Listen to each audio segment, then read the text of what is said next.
Have you noticed that intro goes really fast and really slow? You ever notice that? Yeah. Bit like our midfield sometimes last season.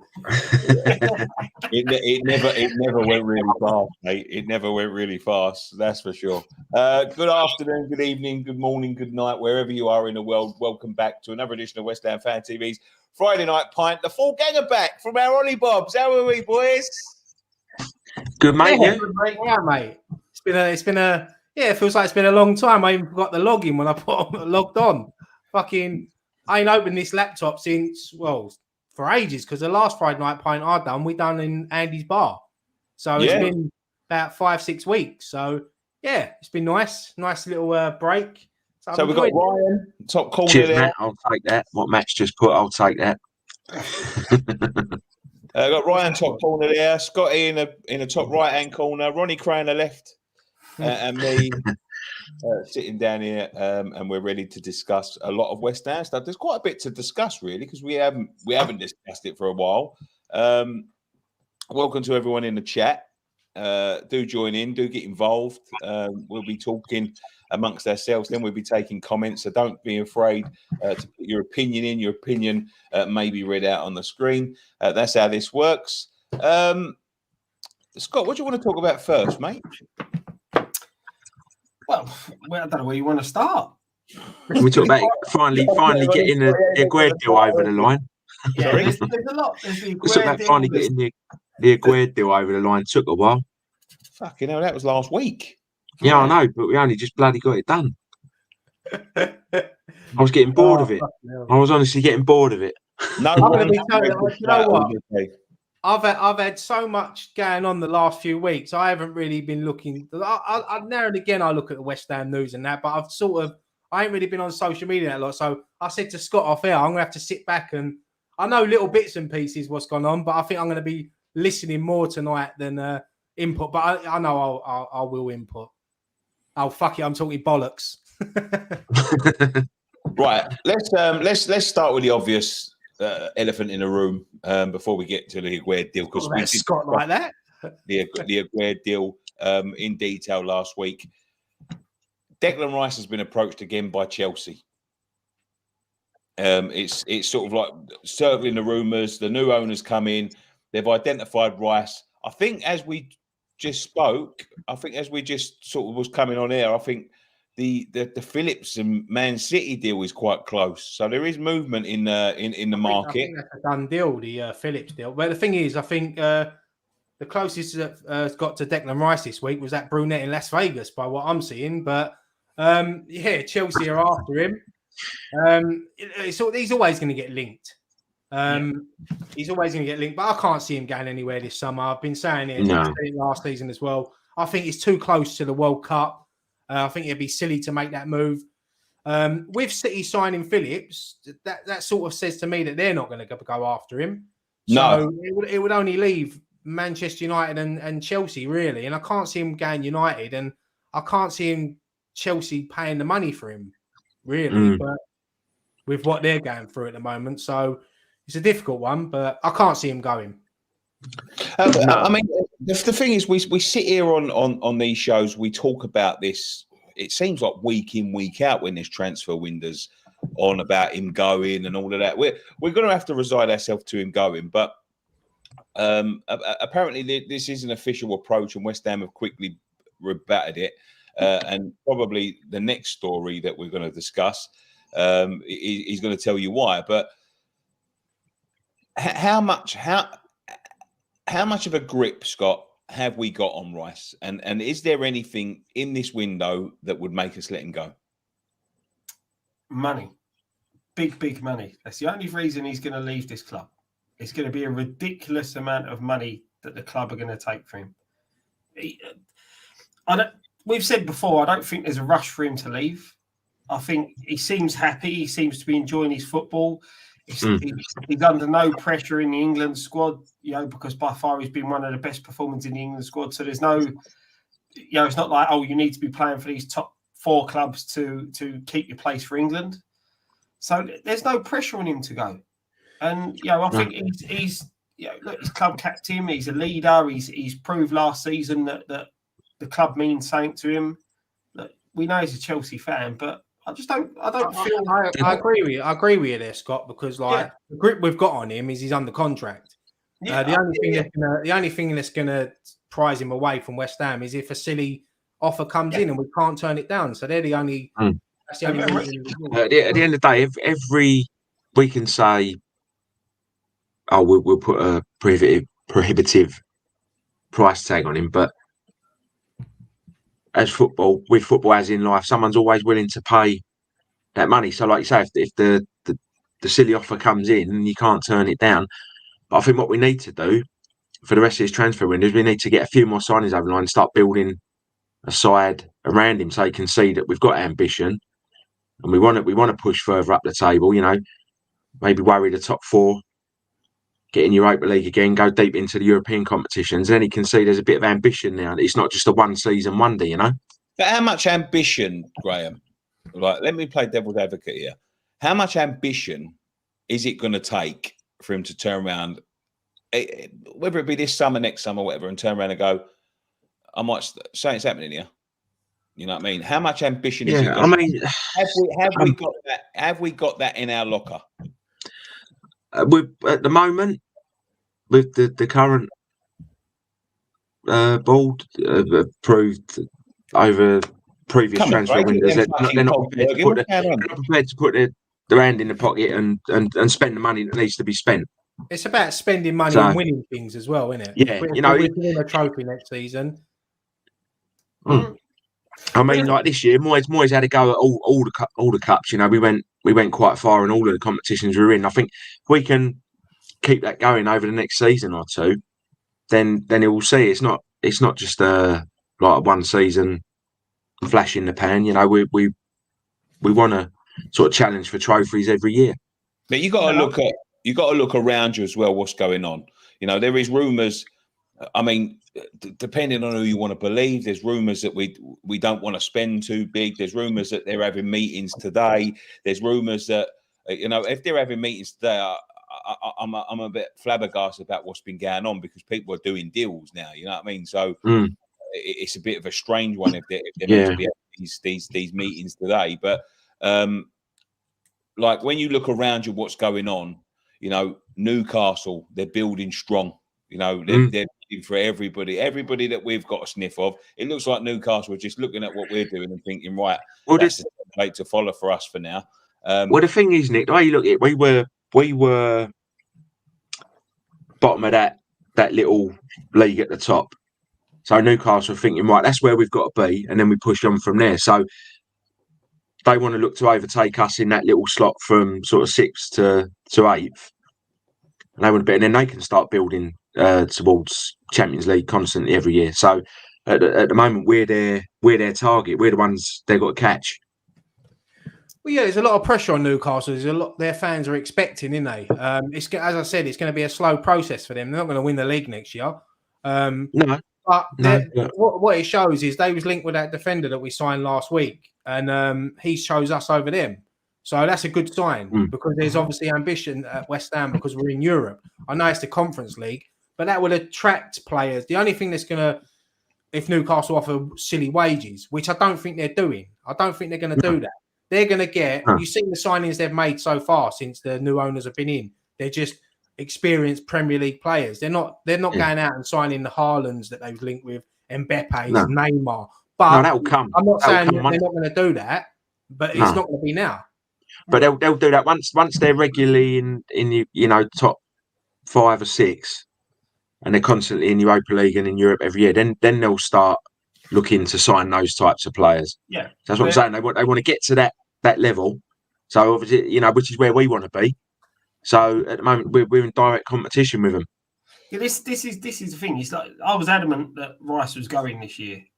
Like from most of last season, I've said on here many a time that Rice is going to leave and all that. And now my opinion's changed because I think that we are going in the right direction. I think the signing of the defender that we got is a very, very positive, forward-thinking signing. Getting Areola over the line, again, it's a forward-thinking signing of a top-quality player. And, so far, if you look at them two players, if we do get Areola over the line, they're very, very good quality players that are improving the squad, that are improving the starting 11. Well, let's be honest. Yeah, they're two. Yeah, I was going to say they're two starters, isn't they? Because I think Areola will be our number one next season. Yeah. So if you're Rice looking at it so far, right, we're coming towards the end of June. There's still another couple of months yet to win the Open. The first two signings, or one signing and what looks like the second signing, are very, very positive signings on looking to push on from where we were last season. We all know that probably January, the lack of transfers in January probably in the end did cost us possibly winning the Europa League and possibly qualifying for the Europa League again. So I sort of feel that hopefully now what I'm seeing with these players coming in and some of the players that we link with, if it's true, they're addressing that problem that we had in January, and they're looking forward, thinking, right, we need some quality, we need some young blood coming in, we need to freshen up certain areas to push us to the next level. Because, like Graham said, Newcastle are now chasing us. We're still chasing United, and I still think that United's a poison chalice, and we should be aiming to finish above them again this season. But we're rivals with United now, aren't we? In league position, of course we are. But do you think if you're planning for the future, like, do you plan as a West Ham manager, as a West Ham board, like with the things that we know about Declan, about possibly one more season, do you plan for a future with Declan Rice, or do you plan with a future without Declan Rice? Yeah, I think you plan it season by season. I think you just go into the season thinking, I've got Declan Rice this season, and that's how we're going to do. We're going to build around him. The next transfer window, if he goes, he goes. Then you build again. Look, we've all had heroes down the years. I understand that, right? But when you look at the way we conduct our transfer business and seasons where we've lost a talisman, we normally either go one or two ways. We normally do well, or we really do poor. There's no in between, really. You know what I mean? So do you start looking at the situation now and thinking, right, because like we're after Brozier, right? We're very interested in Brozier, who would I believe would be a good signing for us. I think although he tailed off at Southampton last year, when you look at it, the way he plays, how hard he works, and he's like Antonio with a little bit of a finishing product. With a little bit of a striker in there as well, and I think he would be a very, very good signing, right? So now, if you're resigned to losing Rice either this summer, next summer, whatever, they're obviously planning for next summer, right? And I think this would be an agreement to him as well. Like, we're not going to hold you back anymore. Give us your all this year, get us back into Europe again, and we'll let you go with our blessings. So, do you start negotiating with Chelsea now and just say, look, we'll give you first refusal next year, but we want to sign this player, no signing back fee or whatever it is, because that's meant to be something that's really holding us back from the Brozier deal, is that they want to buy back, and they say, look, we'll negotiate with you for Declan next year. Give us Brozier, no buyback, first refusal on Gallagher and a couple of other players that you've got sort of milling around that you're not going to use, or do you just turn around and go, right, well, no, that's no negotiation in tactic. We, if we want to buy Brozier, we buy Brozier. Could it be a problem? Is it something we could use as a make weight? Do you understand what I'm saying? Yeah, I think there's too many like scenarios in that just for a transfer. But you could say, like, look, we want Brozier, we sign Brozier. If the price is right, you don't want to overpay for him. But you say there's a price set on Declan Rice. You get first refusal on that. If you meet that price, he's yours. If you don't, going on what you were saying about, sorry, Ryan. Go on, no. Go on. Going with what you were saying about, do we plan to have without Rice for this season? I think we need to plan this season for not having Declan Rice, because the amount of football the boy's played. He's played a hell of a lot of football in the past two and a half seasons. He hasn't really had a massive breakthrough this pre-season. Then we got him in. We're going to go through. The season's going to start. You're going to have the Nations League again, then the World Cup. it's a lot of football. This basically, you might as well rule Declan Rice out for most of December and January because he's going to be playing in the World Cup, depending on England do. Yeah. So we're going to have to get reinforcements in to play without Declan Rice. Yeah, no, Rice will play because obviously we finish in November, don't we? Last games are in November. And the World Cup is before Christmas. No, the World Cup starts in November. Yeah, that's what I'm saying. So we're not going to play without him because he's going to be there. But what I'm saying is we've got a plan that it's a lot of football. No, but what I meant, Scott, is when we start, the season starts after the World Cup. Oh yeah, because the first game after the World Cup is Boxing Day. Boxing Day, yeah. And then you get them loads of games because there's only 2 games in December, which is weird. 2 November, 2 in December, isn't it? We're so used to having like 10 games in December or whatever it is. But that's the thing for me. I just feel that we need to be planning because the unfortunate thing is you've got to look at one injury or one suspension away from losing 2 or 3 games if he's not playing. Well, we should have players that I'm not saying that are as good as Declan Rice, but they should be on a level that they can come in and make an impact like Declan Rice and be ready to play. So that's what you aim. That's how you build a squad. That's how like you look at Man City, Liverpool, Chelsea. Even Tottenham to an extent. If a player goes out, they've got good players to come in, quality to come in. So, but the thing is now, though, right? We've not got them players to come in. No, and we haven't got the money like them clubs. That's the difference. No, we haven't got the money, but we haven't got the players because obviously you've got centre midfield. Rise, you're looking at Rice, Soucek, Connor Coventry. That's it. As what you would class as out and out centre midfielders. All right, we know Lanzini can slot in now, but we're very light in that position, and I just feel that that's what we need to be going at. We need to go and sign someone who can play alongside Rice, but can also play alongside Soucek if Rice is missing. Yeah, no, I agree with that. But look, I can't see Declan Rice leaving unless something silly happens, a silly big. I can't see it. What would you take from Rice if he was going to go now? What would you take? I know this is laughed out of the building, and like there's so many fans. Like the thing is with opposition fans, and I mentioned this last week, is that like people will never appreciate Declan Rice until he's playing at the top level, and at the very top in the Champions League, they won't appreciate how much of a good player he is, because you see how important he is to a team and what difference he can make in the England games. Left out, we went to shit, and that's what he does. And that's what he does for West Ham. He is the glue that holds the side together. He is the root. He's the base. He's everything. Everything that's good comes through Declan Rice. Hasn't he picked up about 5 man of the match awards in the last 9 or something, isn't he, for England? Yeah, like that. But he is the root of everything that happens with England. Like, he is the root of it. And playing for West Ham, just because we're West Ham and we're never going to be, we're not going to be at the top of the league, or we're not going to be, competing for these Champions League trophies and all that sort of thing. People will never, ever, ever appreciate how good he is. Like, I've seen some fucking players over my years, and he is by far the best player I've ever seen come through our academy, by a long shot. Even like going against like the likes of Lampard. Lampard was good, but I think Rice consistently, obviously he's not goal scoring, they're not the same player. It's hard to compare the two, but in terms of consistency, like a lot of people, Ryan will back me up. Lampard was poor for West Ham at times, like really poor. I'll never see Declan Rice be poor. Never. You know what I mean? If he has one bad game a year, you're shocked.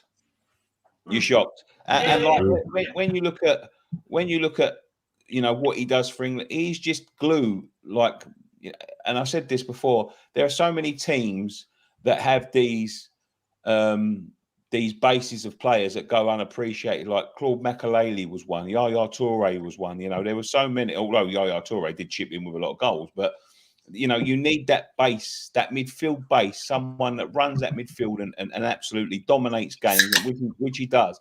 So when people are laughing about 150 million pounds, he's worth 150 million pounds. In comparison, like, don't get me wrong, nobody's worth 150 million pounds. Nobody in the fucking planet is worth 150 million pounds. But if you're telling me people like Paul Pogba in 2016 is going for 100 million pounds, and people like Harry Maguire 3 years ago is going for 80 million pounds, I can't see how people are laughing. In today's market, yeah, you're right. He's worth between 120 and 150 million easy. To me, he's priceless. So, you know, I'd whack a 500 million pound fucking transfer fee on his head. Yeah, exactly.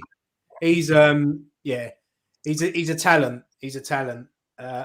You see a lot of people in the comments. I think it's, you know, we've had some like 150 mil and 100 mil plus Gallagher, and someone else said 75 plus Gallagher and Brozier. You know, that's the thing. It's the amount of money that it would take us to replace him. And for me, if you lose him, there's no one to fill his boots as a holding midfielder and to play the way that he plays and the way he sees the game. So you've got to reshape your entire team to be able to play without him. For me, I think you know how hard it is to replace talented players. You know, you could sign 10 centre midfielders and they won't come close to him.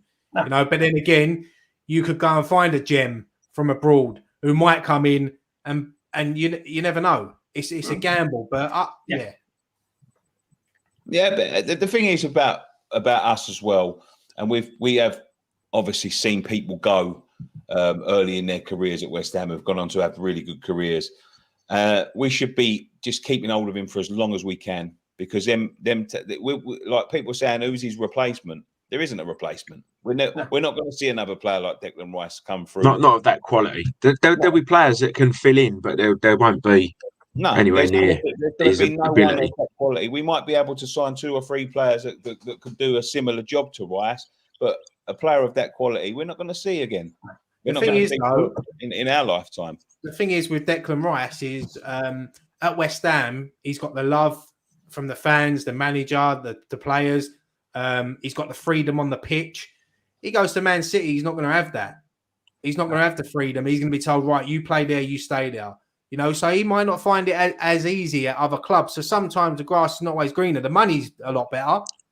Don't get me wrong, but sometimes it's not always. You've seen players down the years that have made these big moves and it just hasn't worked out for them. And then they eventually just end up on the bench and then end up going out on loan somewhere and then ending up back at their previous clubs or something like that. So I personally think Declan Rice can fit in anywhere in any team in the world. Yeah, I don't even think he'll go to Chelsea. I really don't. I'm not convinced he's going to go to Chelsea. For me, it's either Chelsea or United. I mean, I can't now the City have signed Phillips. I can't see him. I'll be honest. City signing Phillips tells me that one of 2 things: either they can't afford Declan Rice, or Declan Rice ain't going nowhere this season. I find that a very, very strange signing for City.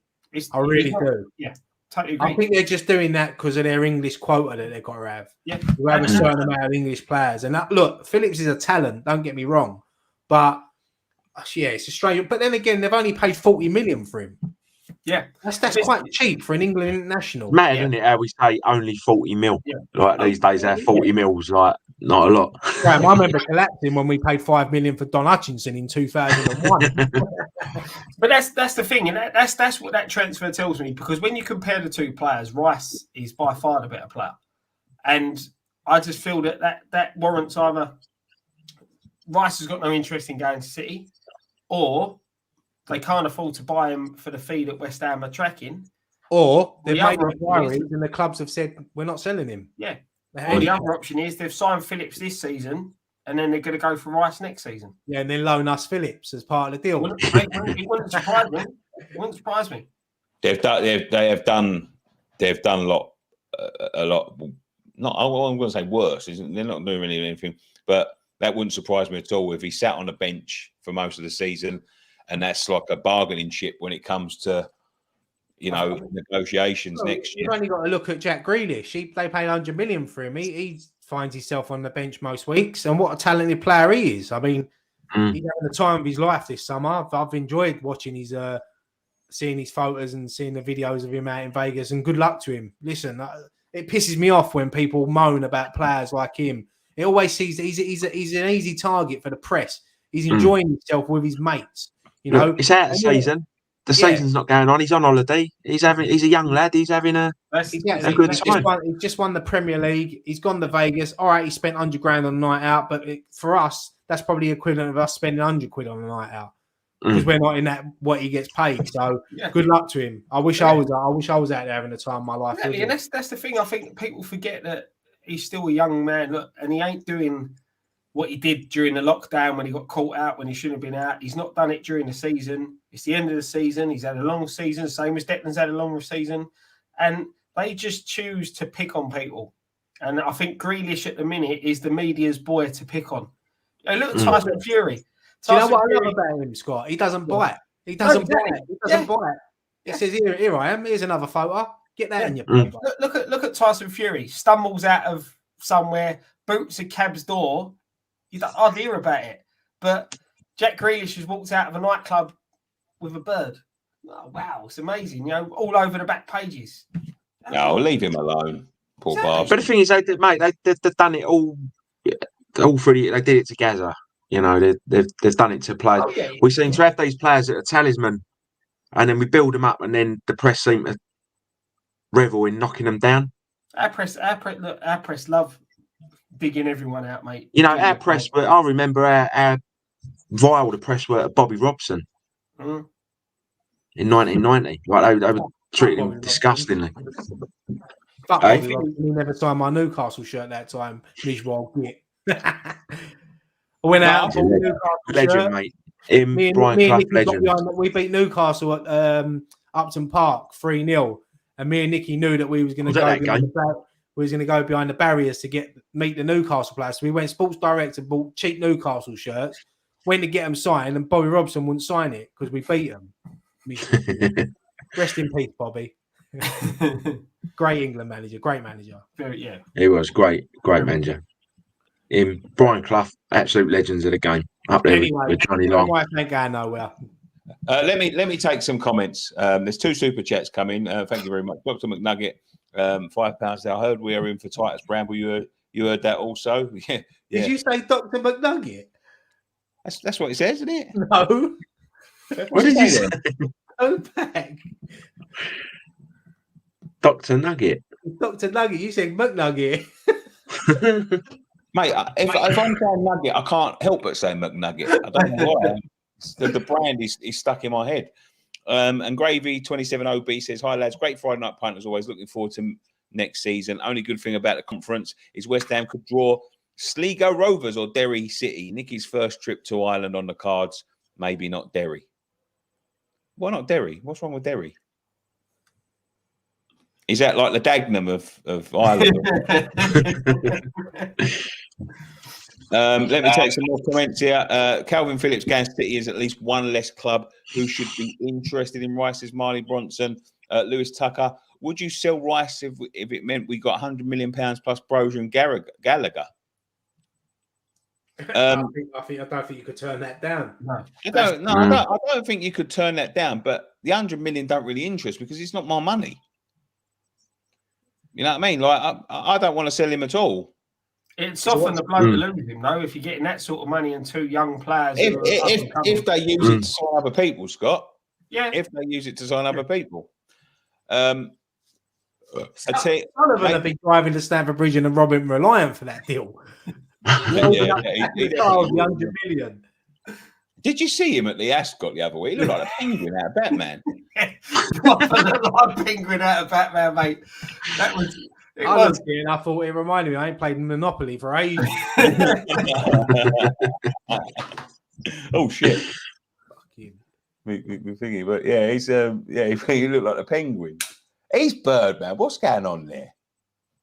I don't even know what who she is. Ain't she from a reality show or something like Real She's Housewives? from like the Real Housewives of Cheshire or something like that. But she's about 6'7", and he's fucking 2'6". I know, and she's got 2 tits as big as his head. I've never seen someone their shoes are bigger than them. He's loving life at the minute, so you know. How old he's in his 70s, exactly. And he wrapped up with some bird. He's a billionaire. He's walking around like Mr. Monopoly, and yeah. Yeah, if he starts spending some money, I might actually wish him well. Team McAleer says a team make a team around a key player is Rice is the man. And that's, I mean, I think we're planning without Rice, to be honest, right now, and that's the right thing to do. Moyes is going to let us down again, says Hammers Mikey. Chasing Brozier until deadline day, losing out, and we end up with no striker again. Brozier's stats are shit, and there's better out there. Chris Mills says, so £100 million, Brozier and Gallagher, and we can talk to them. Still makes me sick that he could play for them. Obviously don't want him to go to Chelsea. Mr. C, as you've said before, it usually been one good year and 5 bad ones. But now having 2 decent years, players start to notice a difference. I think he's a big part of that, to be quite honest with you. Would you let Rice go if West Ham bring in Gallagher and Brozier plus cash? Me, I say no, because we need a big replacement for Rice. It's going to be hard. Matt Powell says the thing is we only got 2 more years left, and if he doesn't want to stay, then possibly next season sell for the cash. Steve Perry says, how many players in what positions do you think we need? Because I think we're at least 4 players short. I'd agree with 4. I'd agree with 4. Yeah, I think we're 4 players in with plus what we've already got, and say Areola, so that'd be 6 in total. I think will get us up to what we've released and what we needed for last season. But I still think we need about another 2 on top of that. I think there's a couple of teams out there doing real good business, man. Tottenham are doing good business. Arsenal are doing good business. Yeah, I mean, if Arsenal pull off the Jesus deal, I mean, that could catapult them next season. But then again, strikers usually go to Arsenal and turn the shit. So the thing is as well, is when I was watching Sky Sports on this, and they were talking to like their South American guy who was the expert in like obviously the South American players and stuff like that, and he was saying if it depends like with Arsenal what they're signing for, because Jesus, he isn't a number 9, and he's proved that at City. Yeah. Did Arsenal get Champions League? No. No. So when you look at it like with Jay, I'm not saying look, we're nowhere near Arsenal's level as a football club, like, but competing wise, we are. We should be in for players like Jesus. You know, we should be putting in a bid for them, trying to get him there. I'm not saying we would, but show a bit of ambition and try to get him in. Now, they're the sort of players we need to be looking at. There are players, right, and this is the problem. Like with the board we've got, if we're in for a player, and then it comes out that obviously Tottenham are interested, Arsenal are interested, even down to the likes of Man United, Newcastle, people like that. I'm never confident that we'll be first choice for them. Never. No, the thing is, you're sort of struggling because of the history of what the Arsenals and Man Uniteds have. You know, it's always going to be more tempting. I said for any player to look at going to United as a footballing reason at the minute, I don't get why you'd want to go there, because that club, they've had the saviour come in for the past 3 managers and they've all gone to crap. You know, United is still a big name, isn't they? But yeah, and that's the deciding factor over the. There's 2 deciding factors. 1, it's the name, and 2, they've got the bigger salaries. You know, that's what you've. That's the thing that's the 2 draws of that. You know, but when you look on the pitch, is our side that much worse than Arsenal's? Definitely not. No, and they're the teams we're competing with. United's definitely not. So United and Arsenal, we're competing with. Tottenham, we're sort of competing with them, but Tottenham are a level above us. Yeah, you know, they've got a great world-class manager, and they can still attract. They've got some decent signings in. They've got a world-class striker.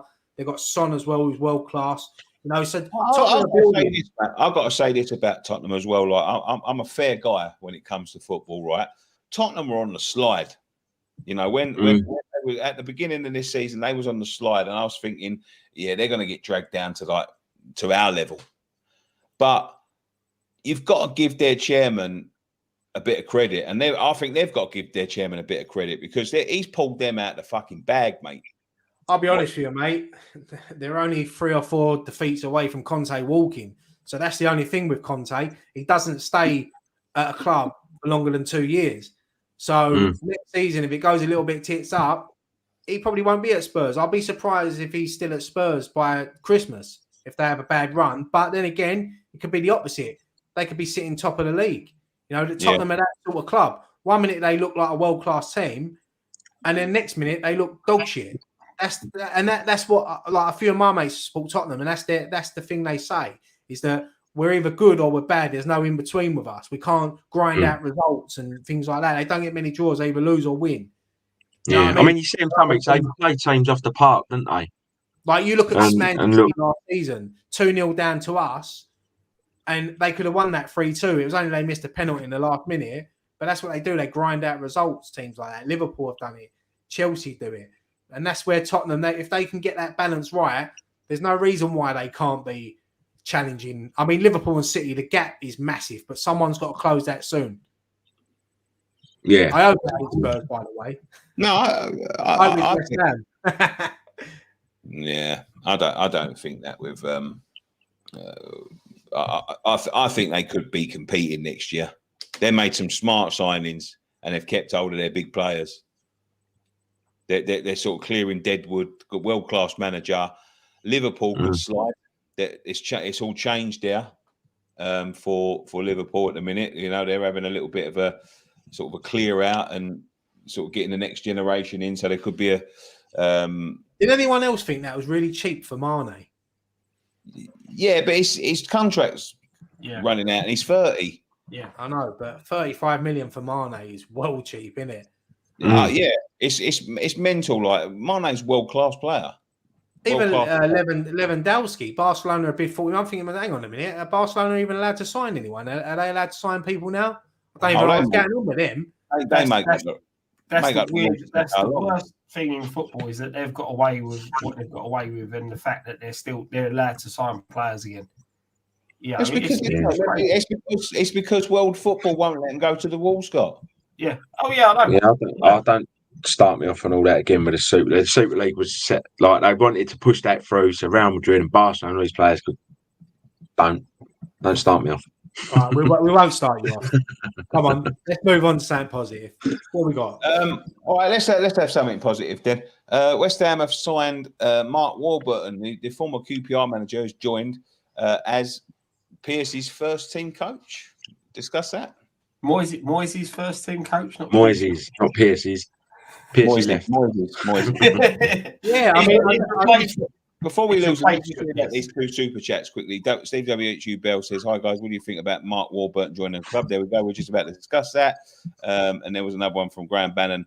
Do you think Rice could be a Gareth Bale situation if he was going to go to the bigger clubs? By the way, love the channel. I appreciate that, mate. Thank you very much. That one, he could be. Obviously, anyone could be. You know, like Jack Grealish. You know, you've got to prove yourself. But I think he would prove himself. But let's discuss Mark Warburton.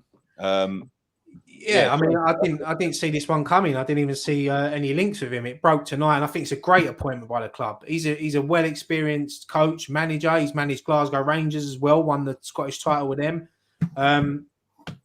He's coming in, and it's another good voice in the dressing room. Another bit of experience. Yeah, got a lot of experience in the game. Warburton's got to earn his crust, Gray. Yeah. I see what you did there. You can have that one. What you did there. In your pocket, Gray. You can have that one. He's here all week trying to feel. For the younger generation, that's bread, by the way. Oh, seeing Emma's Mikey one. Oh, plus, proper dad joke. Plus, he's got plenty of dough. Well, he probably has now, but yeah, no. On a serious note, I think some dad jokes coming out there. We've lost Irvine and Pierce over the last year, and I think getting someone in like Warburton is a great, and it's someone that Moyes knows, and it's about having a good backroom staff, and I think it's another good addition. And as I said, it's another strong voice in the dressing room. So it's also another different style of play. Do you know what I mean? It's to what Moyes usually goes for. It's bringing in more. You know, you've got a well-rounded dressing room now. Not dressing room, but like coaching staff have all got different aspects of different styles of play that will all go somewhere along the line, contribute to what the manager wants to do, but then can also help individual players improve their games. You know, as we saw with Bowen coming out, as Graham mentioned a few weeks ago, with Dan saying it, where Nolan's helped Bowen with his finishing. You know, you've got that well-rounded group now behind the scenes to help develop the players And some of the young legs that we've got there, that's what we need. Nolan types. Nolan's also played a big part in Antonio as well. If you look at Antonio on corners, he does exactly what Kevin Nolan used to do. Yeah. But Kevin Nolan's it's his birthday today as well. I think I see he's 40. I thought he was 40 when he played for us, but he's looking well. He's looking well. But it's good. It's good to have a good backroom staff and an experienced coach coming in is great. No, I agree. And to be fair, with the backroom staff as well, Moisey hasn't got it wrong, in my opinion. There's no one coming. I remember there was a geezer. I'm sure it was under Bilic. I can't remember his name offhand, right? But he was a fitness coach and he used to smoke. Do you know what? Do you know the assistant manager to Bilic? He's actually Borussia Dortmund's manager now. Is he really? Yeah. He's I can't think of his name. I can picture him now. He's the one who had the curly hair, like he was the youngish mate. Yeah. I know what you mean. He's a coach of Borussia Dortmund. You saying the comment? Edin Tazzi. They've written it down. I still can't say it. You're saying some of the jokes coming out in the comments. Shocking. Warburton. Discuss. Graham, go down to the bank and spend me my £50,000. You got to trust him. He's not got one wrong, in my opinion. He's not got one wrong. He's obviously, like, being a manager is a strong voice. He's going to be a pivotal part. People like that. You look at like Alex Ferguson. He had some real good coaches. Like McLaren was one of his trusted coaches. Brian Kidd. He's gone back to United, isn't he, McLaren? Yeah, I think he might. Yeah. Was it Terry Phelan he had as well? Terry Phelan, yeah. The thing is about having a good coaching staff around you is about when you go through the bad times, is who you turn to and talk to. And I think it's trust. You got to people you can trust. I mean, Brian Kidd was a good coach for him as well, wasn't he? Yeah, and then he went City and become an even bigger, better coach and won titles and everything. Yeah, that's the thing, though, isn't it? It's getting that balance right. Like you said, it is who you turn to when the backs are against the wall or something's not going right. You've got this goes back to what I said, where you've got the different varieties of styles of play that the coaches are coaching. You can look at the different aspects of the game. You've got that experience now, especially with Warburton coming in. Of all right, well, this ain't got. What can you see? Do you know what I mean? And that's what good managers do. Good managers surround themselves with decent coaches because it allows them to focus on one thing, and they know that they've got the coaches there that can focus on the other aspects in training of the game. Allardyce was on TalkSport the other day, and he said, like, when he was in charge of England, he'd let the coaches go and work with the attacking side, and he'd say to the defenders, look, this is how we defend. This is what we do. If you can play the ball out, then play the ball out. But if not, this is defending is defending. And sometimes I feel if you have a too defensive-minded manager, then the team plays that way. But if you then surround yourself with coaches of different styles, it makes your play more open and you can adapt to different situations better. Yeah, definitely. I agree. Before we go on to the next subject, just quick thoughts, boys. First thoughts, yeah? Mm-hmm. Oh. Is that even real? Is that even real? Yeah. That's in the shop. It looks like someone had a boob tube on and got a suntan. It looks like McDonald's have knocked it up. Fucking hell. Is that just a training top? What is it? Does the rest of it come out in the second part of the season? I'll tell you what, though. I mean, I went to soccer the other week, so I went into the club shop, and about the home shirt, I think it looks a lot better when you see it up close. But I see a few of the training tops. I didn't see that one, but some of the new training range is actually quite nice. So I don't know why they've dug that up. Just not that one. But it's when I looked at the training range online. You've got some that is really plain. It's so plain. Like it's like I almost thought it was like stuff that they put in the shop before the range comes out, if that makes sense. It's just plain. It's really, really plain. And then you got shit like that. It looks like someone set fire to it and then someone's chucked water on it at the bottom, so the fire. It looks like an old Hogan shirt that he's ripped half off. Yeah. Old Hogan would love that. He would, wouldn't he? I might send him one. Fuck that! I won't pay. Well, I bet that's about 65 quid, isn't it? But I think that's 40 quid, as a matter of fact. Fuck that. How much? Yeah, honestly though, my opinions on the home shirt have changed, especially when I see people wearing it. It looks a lot better. I've seen it. Definitely links the sponsor on it though. I know people buy shirts without sponsors, but it looks better with a sponsor on it. But I actually quite like it. I'm actually, it's actually growing on me. I actually quite like it. I think it looks very. I've seen a few people wearing it now. Like in person, it's better in person. Yeah, we see someone wearing it the other week at football, and Graham went over to him and went, "That's nice." Yeah, that's nice. That's nice. I went, "Sorry, mate. I've got to come and see the shirt." This one, I'm a sociable guy. You know what I mean? This one just isn't my cup of tea. It just isn't my cup of tea. It's not. It's like even down to like the collar, the way the collar is and the sleeves are and all that. It just looks like. I was the same. That what was putting me off was the collar. I thought it looked too big, but then when I see it up close, it actually ain't that bad. No, I don't know. It's just not my thing this year, man. But obviously, you're going to have years like that, aren't you? The only reason I'm not buying it yet is because I'm waiting for the away shirt to come out. I want to see what the away kit looks like. Well, when you look at the patterns, of the training shirt, sometimes they give you a little insight in what the away kit's going to be like, and they've got a shirt that's very similar to our one, our home shirt that's got these patterns on it. So could this be a little insight in the colours of the away shirt? Oh, don't say that. Didn't we I hope not. I really hope not. Weren't the colours? It was the third shirt that was black and orange, wasn't it? So maybe it might. Maybe you're right. Maybe it might have something to do with it. Yeah, because we've got history of wearing orange, haven't we? You've got to move with the times, Graham. It's 2022, sunshine. But we've got we had a kit a couple of seasons ago, and I thought it was all right. You remember the turquoise kit that we had, the sort of greeny bluey kit with the yellow socks and all that? Yeah, I didn't like that. When people see, I did. I really liked that. I thought it was smart. But someone in the look, here it is. Look, no. Lava lamp.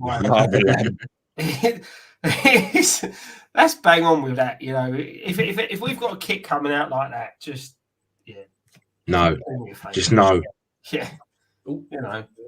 Yeah, but imagine that shirt that you put up was our actual away shirt, and we won a cup in that, and forever the images of us wearing that shirt. I still wouldn't like it.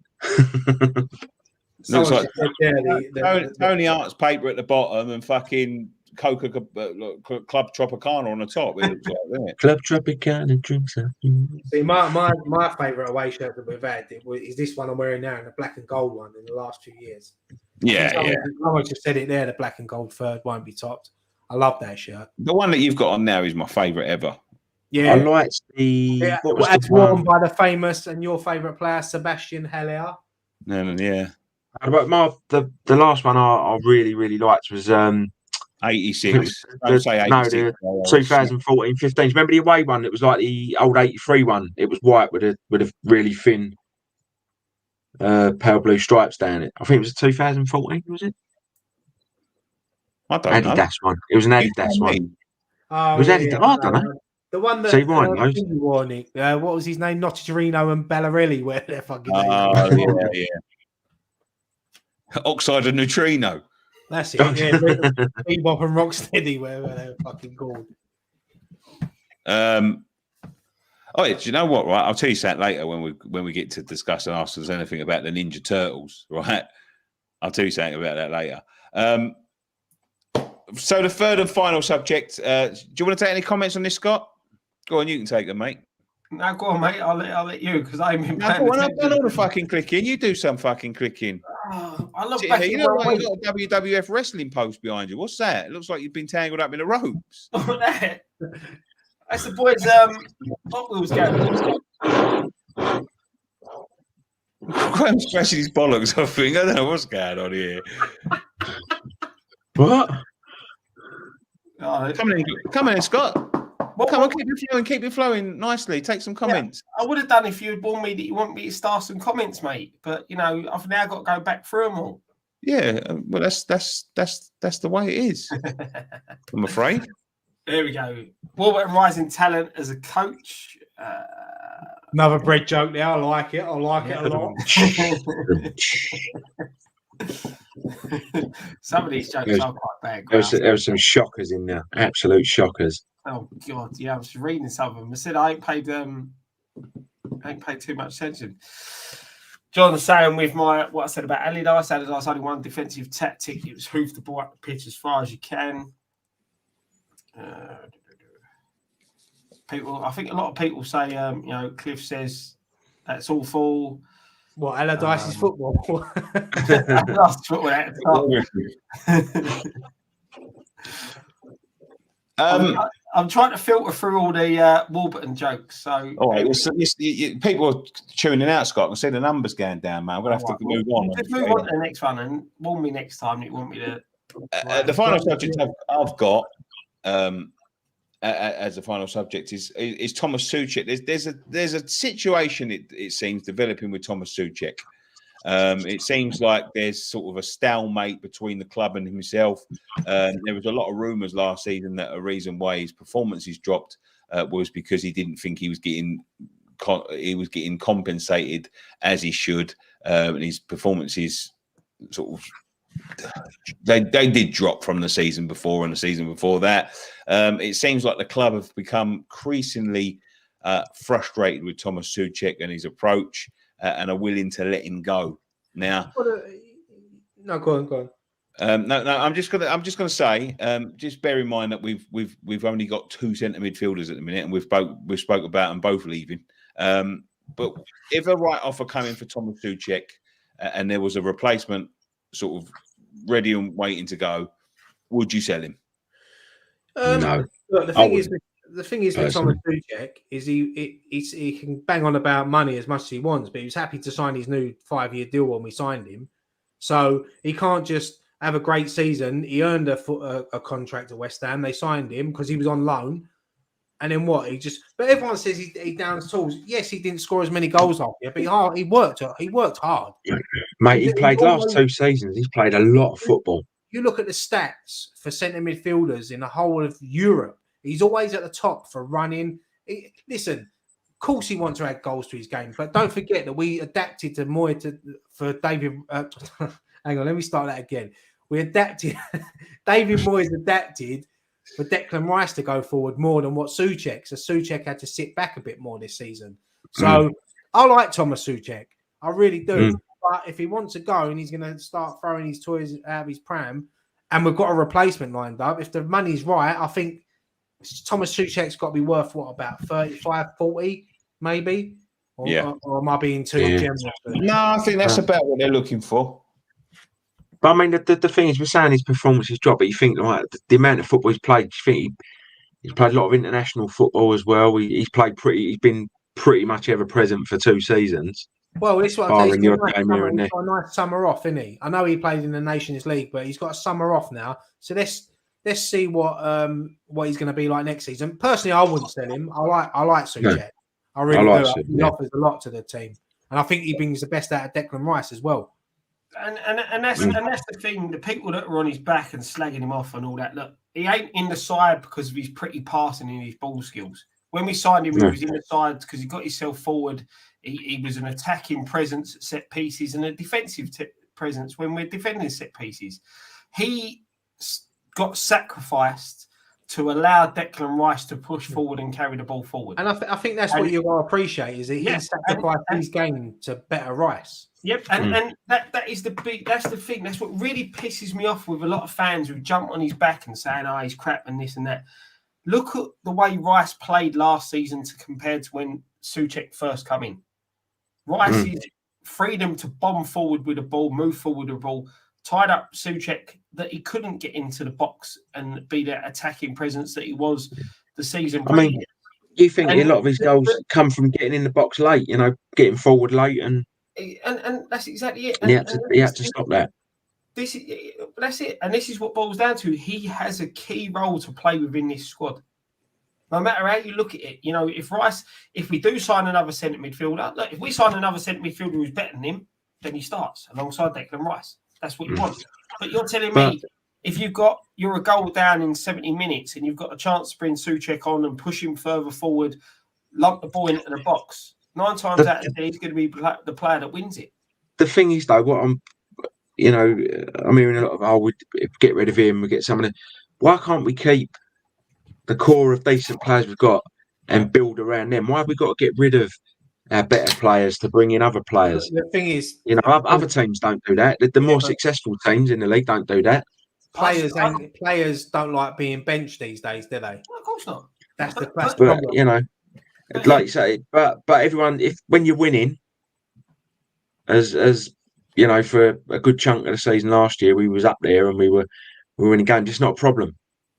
As I said, as Scott said as well, I think Soucek sacrificed his game to better Declan Rice. I mean, if not, it'd have been the other way around. Declan Rice would have sacrificed his game for Soucek. So that's part and parcel. You can't have 2 centre midfielders that bomb forward. One's got to sit, one's got to go. So that's the thing. I just feel that a lot of the criticism he receives from our fans is because our fans are some of our fans, when they look at a player like Soucek, he scored this amount of goals the previous season, he ain't scoring the goals this season, he's shit, let's get rid of him. Because they don't see what the player brings. As I said, he's not there to pick up the ball off the centre halves and ping a 70-yard ball or, take on 5 or 6 players. He ain't that type of player. He's there to try and win the ball back, to win the ball in the air, to be a nuisance. Unless a good offer comes in for him and we've got a replacement lined up, I'd give him another season. I really would. Yeah. Yeah, but like I say, we need to keep our better players and build around them rather than selling to bring other players in. I agree, because I wouldn't get rid of anyone because we're very light anyway.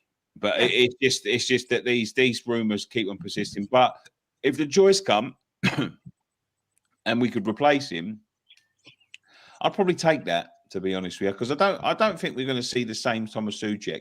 And what I did see last year, and people might disagree with me here, but I see a lot less when he did have the opportunities to get in the box and sort of lose his man. A lot less willing to do that last year.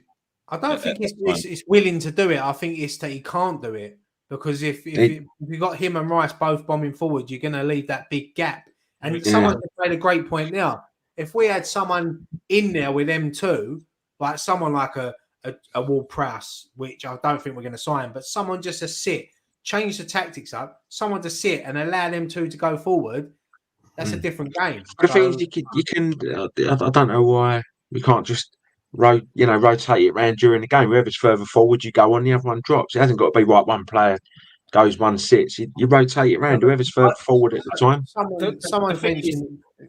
The thing is, Rice did sit in and hold at points, but you see the way we sort of played last season, we miss. If Rice isn't there driving the ball forward, carrying the ball forward, we missed a lot. But if you've played in the centre mid, you've got 2 players that like to get forward, you're going to have that where they switch, where they allow one to go forward, one sit. Rice does it more than what Soucek does, but I'm sure Declan Rice sometimes, where he might be a little bit tired, he's probably said to Soucek, look, now you get forward a bit more. But Soucek's done so much running, he's fucked himself. As Graham said, he's played a lot of football over the last 2 years. A lot of football. He hasn't missed a game for club and country. So he's played, and we're sitting here, I'm saying, our Declan Rice is going to be tired.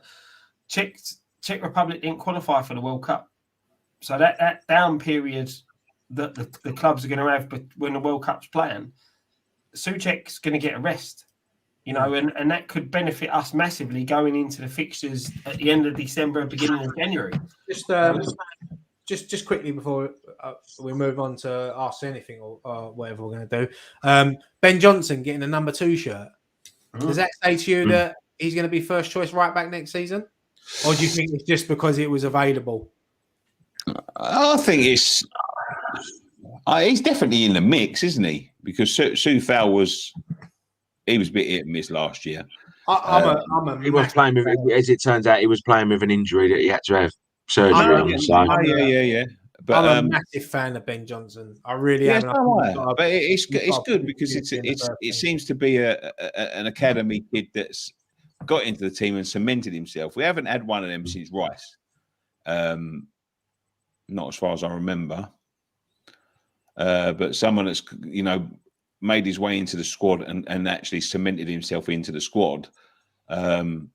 He's probably the first one since Rice. I like seeing the kids come through, and I am a big fan of Ben Johnson. And that's a big step getting the number 2 shirt because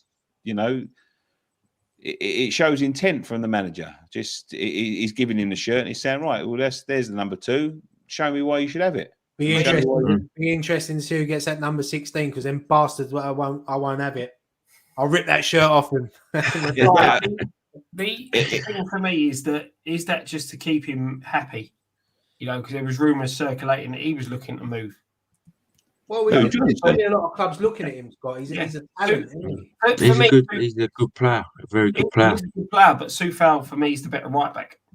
Yeah, but the thing is with Ben Johnson, he's versatile. He can play centre, he can play left back, he can play wing back. To be honest, some of his better games I've seen him have for us have been at left back. Yeah. He's not naturally left-footed. I think he seamlessly fits in at left back when he's been asked to play there. I just with Soufal, I think his all-round game suits us the way we play more. You fucking talk about Soufal, Scott. But this is the thing with the versatility that Johnson has. He can be a key part of the back line. He'll probably want to just have one position and play in that position, but having that versatility, it's good. It's a big step forward for him. Like I said, getting that number 2 shirt, it's a bit more pressure on him. I think Ashby signed another 1-year deal. He's another up and coming fullback that's going to have Soufal and Johnson looking over their shoulder because I thought he impressed the games that he stepped in. Longello's got another contract as well, so left back position we're a bit light. So it's good to see that these academy players are getting these deals and being given the opportunity to prove what they can do. Yes, sir. I agree, mate. I agree. I agree. I like it. I like seeing the academy kids come through, and he's a very good player. And I think he'll get better, to be honest with you. What do you guys think, Connor Coventry? Do you think we keep him? Do you think he's done enough? He had a good season on loan. I think it was at NK Dons. I'll tell you what, Scott. You tell us because you've got a fucking cracking record at picking out some good players, mate. Craig. It's because my mate just texted me. Scott's still got a poster of fucking Poyet on his wall. Scott's future stars was, I think, the first one was Elliot Lee, and it was Gus Poyet. Yes, it was. No, not Elliot Lee. Yes, it was Elliot Lee. No. Right. Did he not bang on about Elliot fucking Lee? Elliot Lee. My last one was Josh Cullen, who we let go and who had a fantastic season last season at Anderlecht. I think you could see Josh Cullen maybe moving to Burnley because obviously Vincent Kompany's their manager, that's a mad one, isn't it? I mean, if they were still in the Premier League, I could see it happening, but fair play to Vincent Kompany. He's left a club like Anderlecht to go in the Championship with a club like Burnley who are going to lose up to about 15, 16 players this summer. So, who was the other player, Scott? Reece Burke? No, I never raved about Burke. I said he was Manning on the Manini. Who was the man who had Nordvite, wasn't it? Nordvite. He loved Nordvite.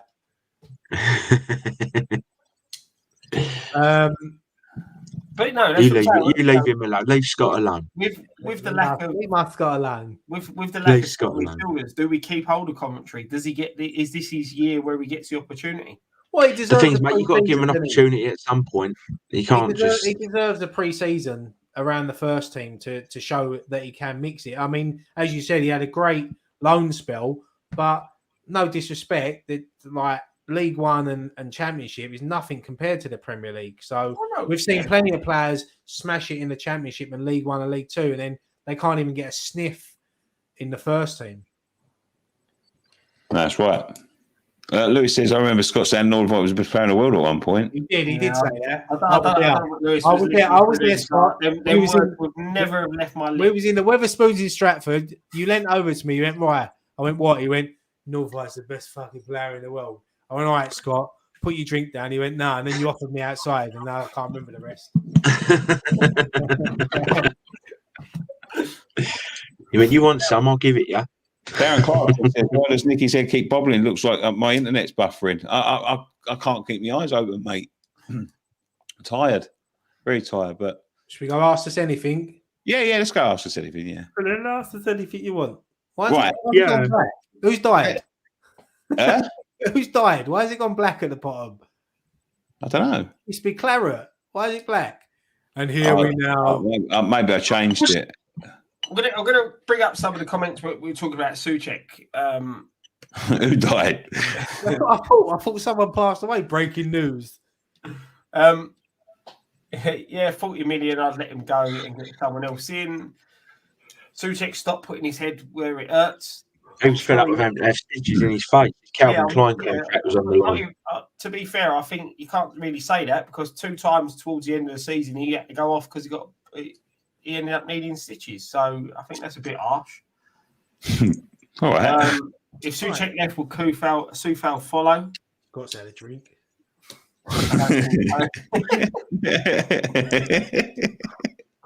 Stevie says nobody played more minutes than Soucek last 2 seasons. Who? Stevie said nobody played more minutes than Soucek last 2 seasons. Yes, they did. Alex Crow. Yeah. 30 seconds he played. 30 seconds, yeah. Lewis Tucker says, I feel bad for Soucek. He had the freedom in the first season to just go forward into the box. Second season, Rice has been bombing forward and he has to stay back and defend. Who do we replace Soucek with? Fuck knows. That's who knows. Yeah. Got to keep Soucek. Someone's just put on there Stranger Things. Has anyone seen the new season yet? Yes. No, I saw the first couple of seasons. I haven't seen the new one yet. We binge watched them the other like this week. And the next part of it comes out next week, didn't it? Do you know what though, right? We put it on, right? And I'm sitting there, I'm watching it and I'm thinking to myself, I've fucking seen this before, right? And they doing like a flashback. And then I realised for the first 10 minutes we was watching the first episode of season 2. I was thinking to myself, are they doing like a flashback? And then I looked at it, and for some reason we put it on season 2, but it was season 4. But it's good. I'm enjoying it. It's a lot darker. Good twist. Yeah. I mean, I've enjoyed it. I think it's really good. I like it. I like season Stranger Things. I need to rewatch it. I can't remember it. Listen, if you don't want your childhood ruined, right? Stop listening now. Don't stay around Graham's house. Oh, fucking hell. Fucking hell. I mean,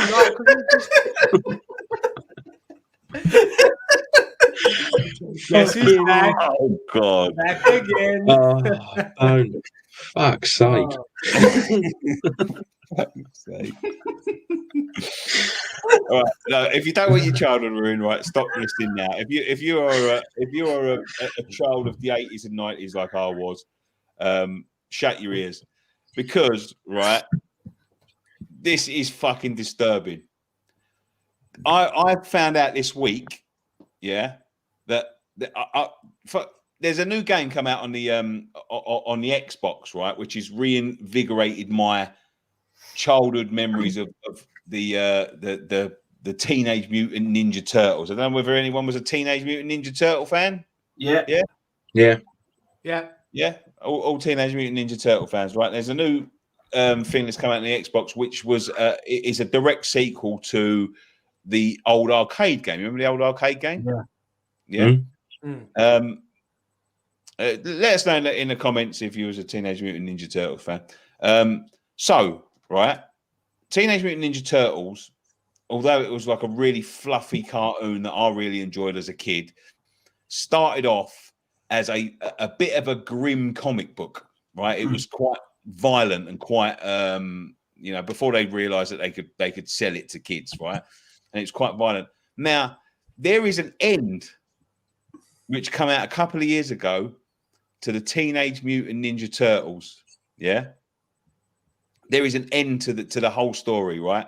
Now, in this comic book that they brought out, there is a full-fledged war between the Ninja Turtles and the Foot Clan. It's a bit like Star Wars, yeah? They've taken over like the world. It's like an empire, right?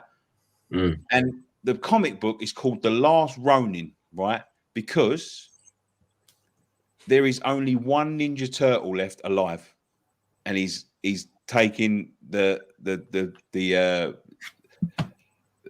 mantle to destroy this empire. Who is it, Donatello? I'll tell you, there's only one there. The rest are dead, and it tells you how they all die. Like, let me give you an example. I won't tell you the last Ronin is, but Raphael died. I hated him. He died first. He died first. But in the end, I don't know whether anyone's going to watch it. And as I said, if you don't want it ruined, please shut your ears. They all die. The whole lot of them. Splinter. And by the time this war is like set in the future, this war comes along. April O'Neil's about 60. Yeah. And she's got one arm and one leg because she got blew up in a fire and her arm and leg come off. And she's got like this has got dark, man. This is dark. Grim, mate. It's grim. It's grim, honestly. Not the Ninja Turtles I grew up watching. No. Michelangelo was running around fucking on a skateboard and eating pizza all the time. Yeah, I know. The one thing, what I want to know and what's really playing on mind is Krang all right? No. Krang's dead. Shredder's dead. They're all dead. Everyone's dead except for this one turtle. Not dead. They're all dead. They're all dead. They're all dead, Dave. All of them. A lot of the comics, like the Turtles, where they're the type of origination of them, a lot of them are quite dark. Yeah. It's more, the Marvel stuff was more light. If you don't, this is dark shit. Remember Baxter Stockman? Yeah, bit of snot in a jar now. Dead. Everyone's dead. No, honestly, it's a bit of snot in a jar that makes decisions. You said about childhood films and stuff like that. I actually sat tonight and watched the first Top Gun because my missus had never watched it. So I had this conversation. I've never watched it the other day. I have seen it, but it was a long, long time ago. But a lot of people told me that the second one is unbelievable. Yeah. So I'm going to really watch the first one and then watch the second one. But I can't really remember. I sort of remember bits and pieces, but somebody said to me who was in the Air Force, he said that with the new Top Gun, the flying scenes are unreal. Yeah. It's the closest thing they've ever got to proper fighter jets, because I think they did film it in proper fighter. There's no CGI. Scott, what are you laughing at? Sorry, I was reading this one. Go on, carry on. What are you doing? No, go on, carry on. Sorry. What was I saying? About the fighting scene, the fighter jet thing. They're all real. Oh yeah, the fighter jet. He said they're unreal, but I've never seen the original Top Gun. It's never been something that's tickled my fancy, to be quite honest with you. I remember I've seen bits of it when it's been on the telly, when they're all jumping around on the beach in their tops off, kissing and cuddling, but never been my. I'm going to need some help in a couple, because in a couple of weeks' time, I'm going to see the Harry Potter stage show. Both on the same 7 day. hours long, isn't it? Both on the same day. I've never seen Harry Potter. When I was in New York, like, my wife loves Harry Potter. We went to the Harry Potter shop. It's the biggest Harry Potter shop in the world, right? We went in there. I'm walking around. I ain't got a fucking clue what anyone's talking about or what's going on. She went to the toilet.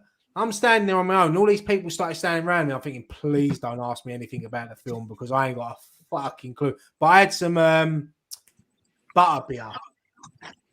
Butterbeer, is it? Yeah. Which was fucking alright. It was so sweet. But yeah, I'm gonna have to. Yeah, that's gonna be hard for me watching that. So there'll be a few cocktails on that day, I think. And I told you need to watch the films, man. Nah, I'll pick it up. I've only ever seen all right. a couple of them. You won't pick it up. You won't pick it up. Someone just said to me, yeah, have I seen the Back to the Future musical? I have seen it. I went to see it at Christmas. It's unbelievable. Unbelievable. I want to see that. Anyone that loves Back to the Future, they have to go and see it. I want to see that. The standout for me in that was the bloke that played the dad. He was uncanny. He was unreal. He played that role so well. Yeah, I see that. That's what I was laughing at earlier. I was trying to work it out. I'm saying it's like a slug is a homeless snail.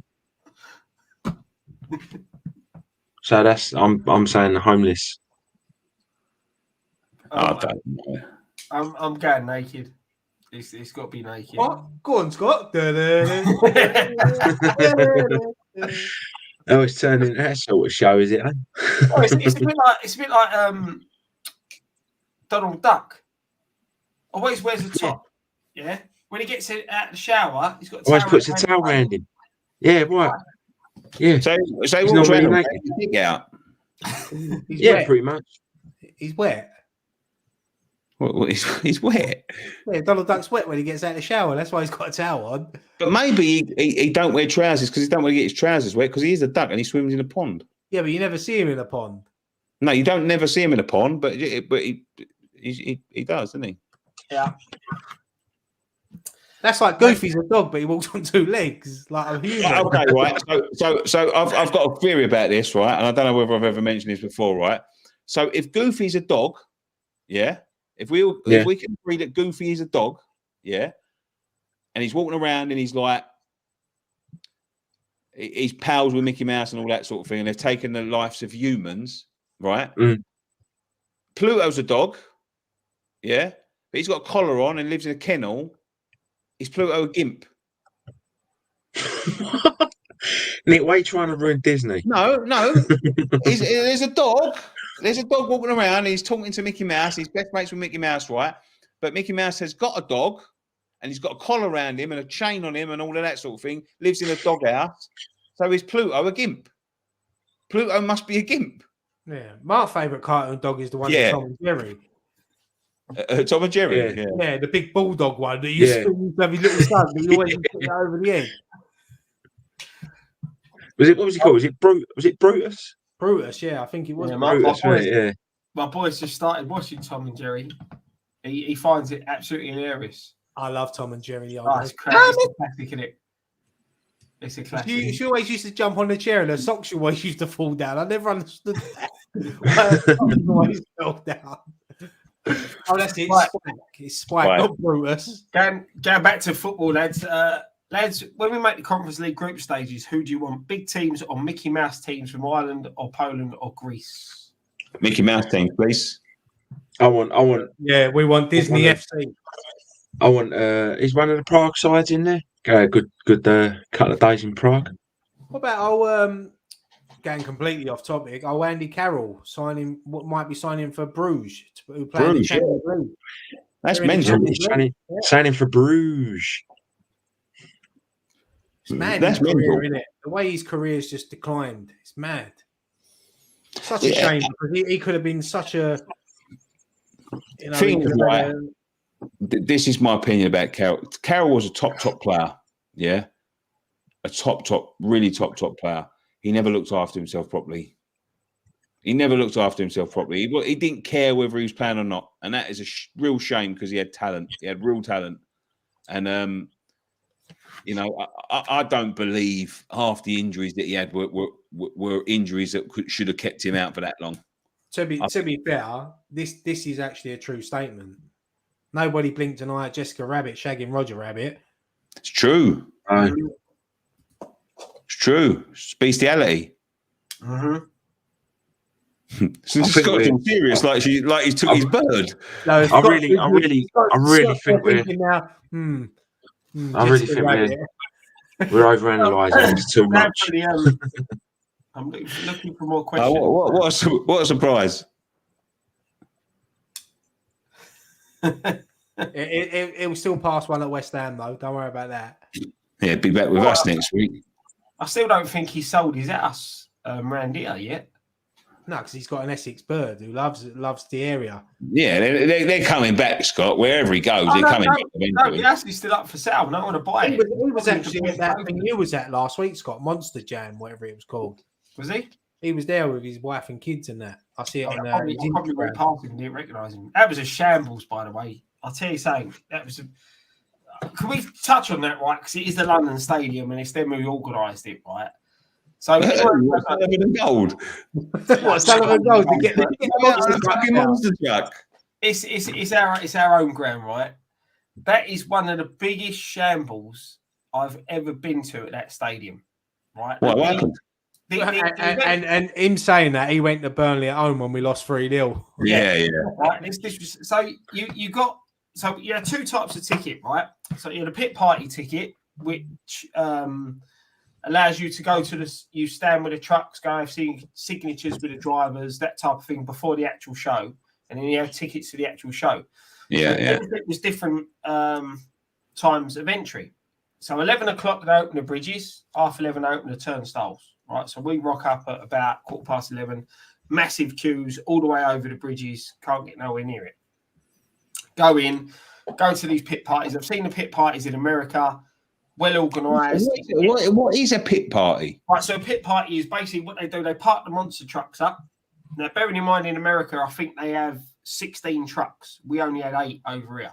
Right. So you have the trucks, and then the drivers with the truck. So you queue up, you have your photo with a truck, and then you go to the driver, have your signature, get your autographs, have a picture. People are queuing up for a fucking photo with a big fucking lorry.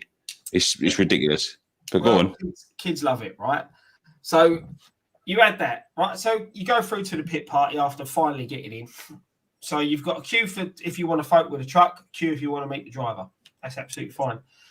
What it turns out is because the London Stadium, well, the LLDC can't organise piss up in a brewery, is they let people in who didn't have the appropriate tickets. So instead of having just a certain amount of people going to the pit party, they let everybody in and everybody could then access the pit party, which then meant the queues were ridiculous. It was packed. And the pit party was between Bridge 1 round to where the bell is. Right. Yeah. So you think that small area, you're then fitting 8 monster trucks, which are not small, plus you're fencing off areas, plus you've then got food trucks and all that type of thing, and they're just letting anybody walk through. And the state, you probably had a good 20,000 people in there, if not more. Terrible. Yeah, fucking terrible. I know, but that's what, and you're to queue for a hot dog. Half hour. Half hour to queue for a hot dog. And I said to you the other day on the phone, the week before I went to Soccer Aid, I never had none of that. It was like, didn't have to queue for anything really. Oh, hang on 2 seconds. Oh, Nicky's gone mute now. What's happening? Yeah, it's only me and you, Gray. Don't panic. Nick, you back or not? No, Nicky, what you doing now? Right, me and you, Scott, go on, carry on with the pit party. I know you was a bit. Go on. We'll go on. I remember on the WhatsApp, and you was on our WhatsApp chat when you said about how much you paid for a beer. You was quite upset, weren't you? £7.30 for a pint. It's a joke. Absolute joke. Is that my microphone? I can hear you now, Nick. Yes, can you hear me? Yeah, I can hear you. Yeah, I'm gonna have to shoot in a minute. Oh, mate. Yeah.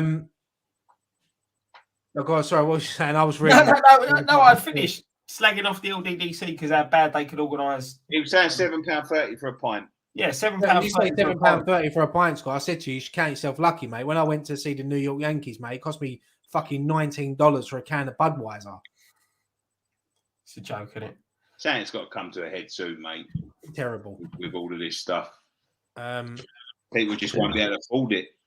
Well, you boys, I'm going to leave you on this question because I've got to shoot, so I've got to ring my daughter back quickly. Usually the festival goers. I'm going to see Ed Sheeran tomorrow at Wembley, so I'm buzzing for that. Enjoy, mate. Things we enjoy, mate. Have a good time. Yeah, have a good time. I'm going to bring my daughter back quickly, but listen, it's been good to be back on, and I'll be back on next week, and enjoy the rest of the show. Bye bye everyone. Bye bye comments. Bye bye everyone. Bye. Love See you later, mate. Bye. Great. See you Monday. Bye. See you later, mate. We're going to be wrapping it up ourselves very soon. Yeah. Yes. In answer to who wants to take the question first? Mate, you answer first because you. Well, I've been to V Festival a few years ago. It was I enjoyed it. It was good. It was very good. What year did you go? I think I went. Was it about? I think it must have been about 2014, 2015. When it started getting shit. I was still living in my flat then in Romford. Yeah. You went when it started getting shit. Pop acts instead of actual acts. Yeah. Might have been 2013, 2014, something like that. I've been to loads of festivals. I used to work at festivals. I used to work at V. I used to work at when it was good. Leeds, Reading, Glastonbury. I've worked at. I've done V. I think 3 years on the spin. I went to a couple of them. I think. Yeah. Yeah. When you done your leg, Nick, we were at one. I went to one V festival. He injured himself. I'm shocked. When I had a broken leg, and it was the fucking toughest fucking weekend of my life, mate. It was grim. I couldn't. In the end, I couldn't move. Didn't you come to 2 with me? Yeah, we went 2 years. 2 years. Yeah, 2 years on the spin. Yeah. Yeah. But one of them, I had a broken leg, and it was like, do you remember just trying to get the stuff to the camping site, and then it was fucking. It started raining, and I was on crutches. Like, and all the fucking thing. I was like Tucker out fucking this ain't about Mary. I was like, that one time. Slipping and sliding down the hill. Do you remember, Scott? Yeah. It was a good laugh, mate. I had to just give up the ghost. I just said, like, I'm gonna have to stay in a tent. Yeah. And then we went the year after when we said like Kings of Leon and Foo Fighters and which was that one anyway. That yeah. There was some good bands there when we went, Nick. Some really good bands. Not like when Graham went there. Who'd you see, Gray? Steps. Who was there? I think I can't remember. There's quite a lot of cider consumed. I think Stereophonics were there. Yeah, they were there when I was there. Was that memorable then, mate, wasn't it? No, mate, honestly, it was a long weekend. I was shagged by the end of it. Great. It was a long weekend. Every weekend I went, I could still probably rattle off about 10 bands that played at each one. I can't remember. The only thing I don't like about festival is the toilets and the showers. It's grim. I don't like using the old Turdis, mate. It's horrible. I don't know how people because you get there and the toilets are already fucked. People must go there for the pure fucking fact, and they go to the toilet and go, right, I'm going to fuck this up for everyone else, and just go in there and start shitting around the rim and that. Like they do. Obviously, mate, you get some wrong ones. Huh? You get some wrong ones at festivals. Yeah, I remember. Where's it? Mate, mine. He went to mine. He went. I can't remember what festival he said it was, but he went into the Turdis, and he's tried to stand up because it was like he said it was full to the brim. So he stood up a foot either side of it to go, and his fucking foot slipped off, didn't it? Went up to above his knee, down the. Oh, he said there was shit everywhere. I think it was the first day as well. That I'd have been like that. I'm going home. I'll see you back home. I had a little tent at the last one I went to because after that I just thought I'm not going anymore. I don't enjoy the fucking. I don't know. I don't enjoy the fucking dirtiness of it. All right. So I was sleeping on the edge, and there was a gang of boys walked along. I could hear them shouting and hollering, and then someone pushed someone onto my tent, and he landed right on top of me. And I got out of that tent. I flew out that tent to fight the cunts, and they'd already dashed, mate. I didn't know where. I was at that V as well, where Oasis split and Snow Patrol had to take the. You were there, Nick, for that one, weren't you? Yeah. Yeah, we rock up thinking we're going to see Oasis, and they do Staffordshire and then don't come to Chelmsford. Chelmsford, yeah, they split up there, didn't they? Yeah. Anyway, Lewis Tucker, was it Mozart or Beethoven, Graham? It's always more of a Beethoven man myself. So I would have the only one I sort of regret not doing. I wish I'd done Glastonbury. I worked there. I never went there. Say again, mate. Sorry. That's on now. Yeah. Yeah. I don't think it's my cup of tea now because I think I'm a bit too old for it. But yeah, I wish I'd done that or Isle of Wight. That's ones I've probably missed out on. You did Leeds. You worked at Leeds or Reading, didn't you, Nick, a couple of times? I worked at them both, yeah. Leeds and Reading. I've done that for about 3-4 years on the spin. They have some good acts there though as well. It was heavy then. Like it was. You've gone through stages, didn't you, of music, I suppose, because when I was in the early 2000s, when I used to work at and when I was a kid, like I'm talking about the year 2000, 2001, you had people like Slipknot there and Rage Against the Machine were there, I think, one year, and early Foo Fighters, and I think Oasis headline one, and Pulp, and but you had Limp Bizkit were there, and like that sort of era, and now you're getting people like Billie Eilish and Jay-Z, and the music is shifting.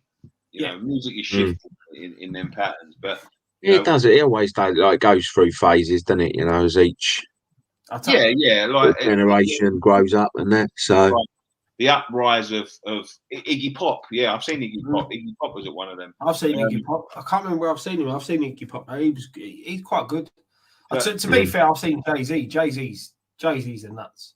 He's but in terms of like at the time, it was like that punk revival. Yeah, Green Day. Scott, I remember one of the other bands that was there when I went. Go on. James were there. James were always there. James lived there. I think that year when I went, because we went. I think we had, was it 2 days or 3 days? I think on the Sunday, Beyonce was there as well. I think it was Beyonce and Jay-Z were there that year. I went. The Chili Peppers at the Understadium today. Yeah, so someone said that. Do you know they're probably one of the worst bands I've ever watched? Oh, Chili Peppers. Yeah, Arctic Monkeys are the worst band I've ever seen live. Really? Chili Peppers weren't much better. And that, Chili Peppers are a big Dua Lipa. Yeah, who's that? Don't know. Never seen her. Anyway, I'm going to wrap that up there because I've got to go to bed. Thank you very much for joining us on this edition of West Ham Fan TV. Friday Night Pint. It's been an absolute pleasure talking to you as usual. We'll be back again next week. There are transfer videos coming out next week. I've been very, very busy this week. I just haven't got round to much. The podcast is going up tomorrow morning. If you're waiting for that, if you're a patron, so look out for that as well. It was a good one. Just me and Dom this week. I'm sure we'll be back with Ryan this week. So back in the studio. But yeah, it's one of you two going to come on at one point. I thought I was doing it this week. You asked me to come on this week. Oh yeah, well, just come along anyway. It's fine. Yeah. You can come along. Yeah, just let me know when you want me on, mate. I'll jump on. I'll need a bit of notice because I can sort out childcare and all that, but I'll come on. No worries at all. But thank you very much for joining us. Thanks for everyone that put super chats in. It's much appreciated. It's not expected, but it is appreciated. And if you're new around here, subscribe. One thing left to say. Come on, you iron.